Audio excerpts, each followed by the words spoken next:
I've been paying attention to this thing, this debate, and it matters to me a little bit just because I've worked with a lot of people in this population over the years. And the population is people who have experienced infidelity or betrayal of some sort, including infidelity. Marital infidelity is sort of the area where it happens most often. It's a big deal because when we feel betrayed by somebody we trust, it changes us. When we feel betrayed by somebody that we knew we could count on, it creates a shift.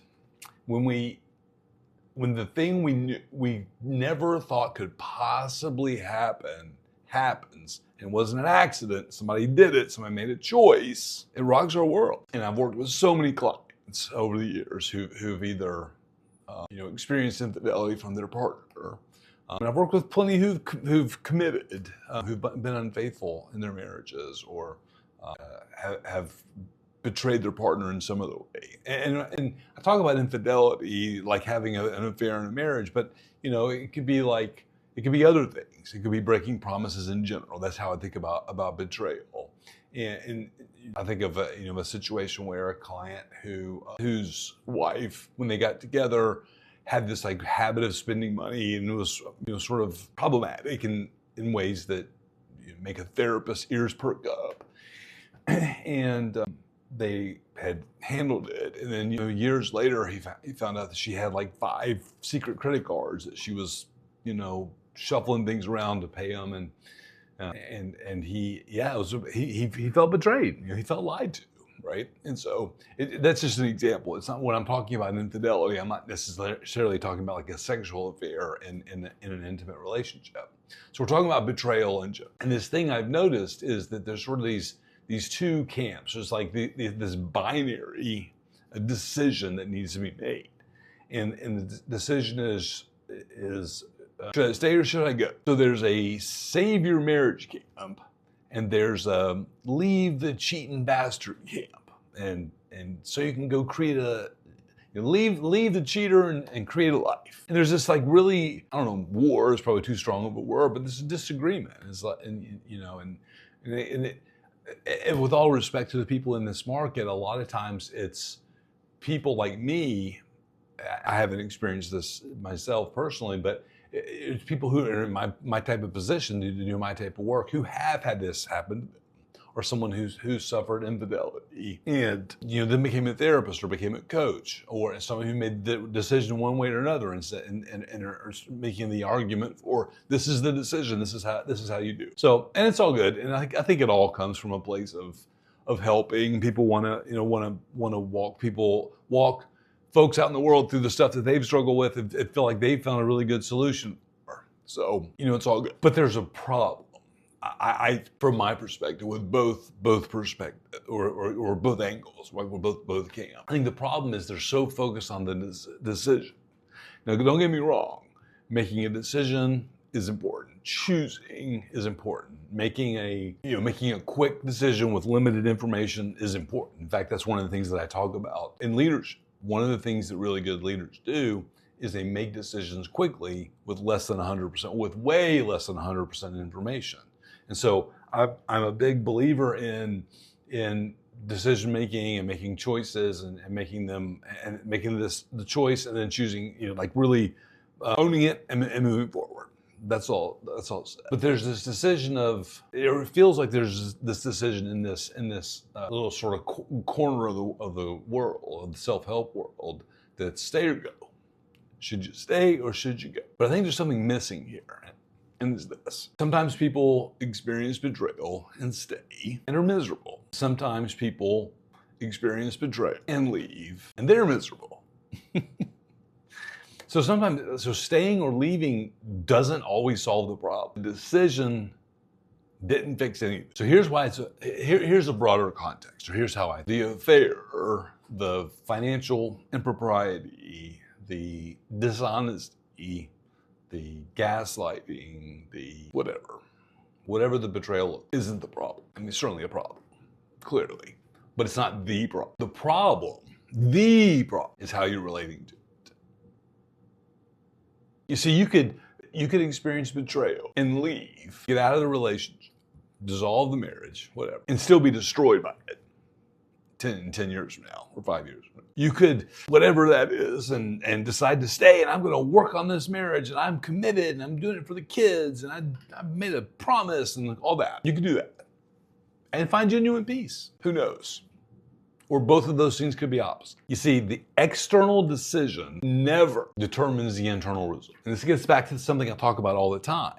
This mismatch between internal and external problems and solutions. Making a decision about whether to stay or go is fine, and it does need to be done somewhere in the process, but it's not the decision. When someone has an affair, or someone spends money inappropriately, or someone lies to us, or someone is dishonest in some way, someone betrays us in some way. I use the word betrayal. It's used, not just me, it's used commonly. Because that's the view. It really has it's a unique emotional experience. When someone betrays me, I feel the wind come out of me.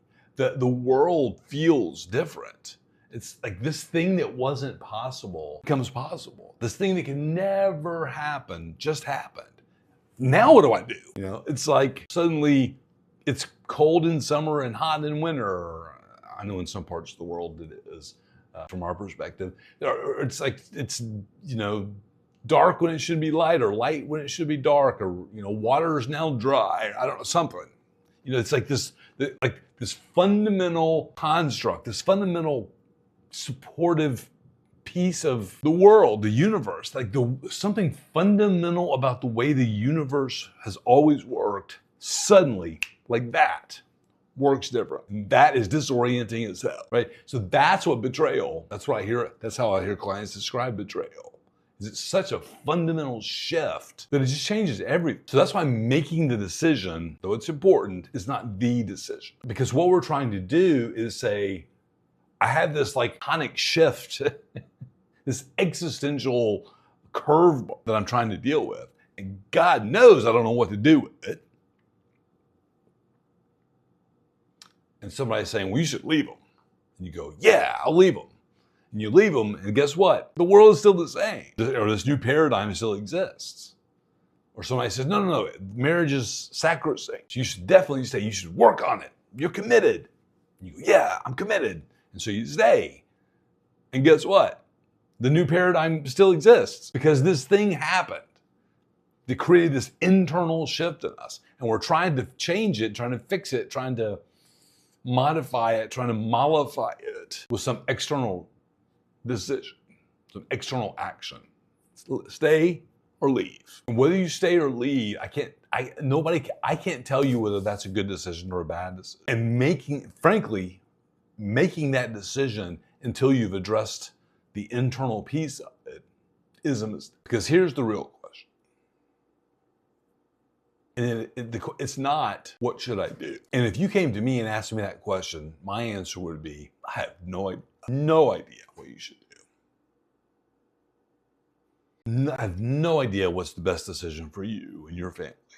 And yes, I know your friend is telling you, leave that sorry son of a gun. Leave that cheating so-and-so. And I know your mother is saying, oh, but they can change. And I know you're getting all this information, and maybe a therapist, and maybe a coach, and maybe a book you read, and all those sorts of things.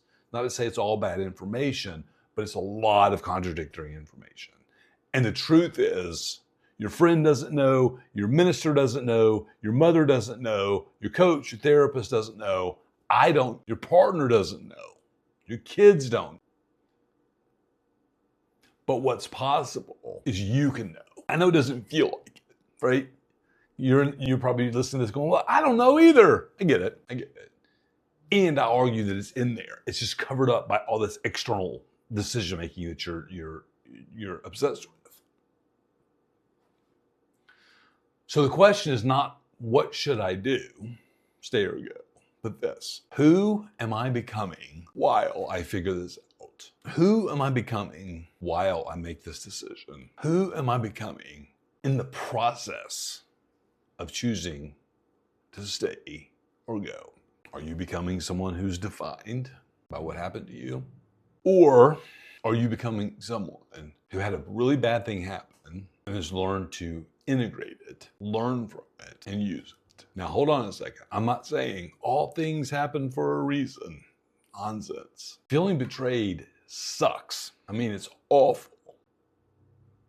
Changes the world for you. Changes the world for you. And it hurts. Nothing's going to change that. You'll hurt less over time if you work on it properly.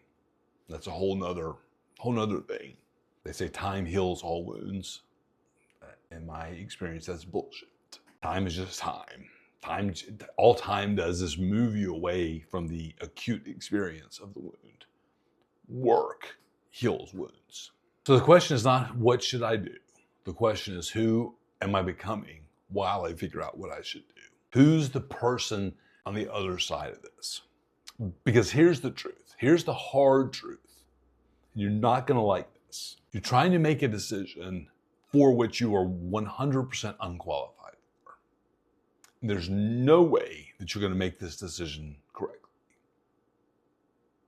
But you can become someone. You can become someone who makes that decision, the best possible version of that decision for you at this time under the current circumstance. That's the work. That's the power. That's the internal shift that we're looking for to address this internal dilemma. Because the fact is, you could experience betrayal, forgive someone, and recognize that they're not safe, and choose to be away from them. Or you can forgive someone and stay and actually mean it. Most people think those are contradictions. They're not. The good and the bad about being a human is we can feel lots of stuff at the same time. We call it ambivalence in psychology work. It means holding on to two vastly contradictory emotional states at the same time. It's like watching your kid go off to college. You're sad as hell because you're gonna miss them, but you're so proud of them because they work so hard to create opportunities for themselves. Right? Those are wildly contradictory emotional states, and it feels like it's just disturbing, or it feels uncomfortable. So that's what I'm talking about. We're trying to get to this place of absolute clarity around the big decision. Should I stay or should I go? Which one of those two is right? Who knows? And it's so hard to determine which one is right because probably neither one is fully right. Each of those decisions has an upside and a downside. And the work, the challenge, the growth opportunity for you, for anyone who experiences betrayal, is to become someone who can reconcile all of that and hold all of the contradictions. That's the opportunity. That's the opportunity to grow, to become someone who can hold incredibly painful emotions and melt a little bit, fall apart, put yourself back together, process it some more, fall apart again, put yourself back together, process it some more. That's how it works. Just be careful not to believe the lie that the decision solves anything. The decision isn't the beginning of the work. The decision is the result of the work. See, we're all just looking for freedom. We define it very differently. But freedom does not live in the decision. Freedom lives in how you hold the whole damn. So here's to you being okay not knowing the answer. Here's to you committing to becoming someone who can make this very difficult decision. Here's to you becoming free.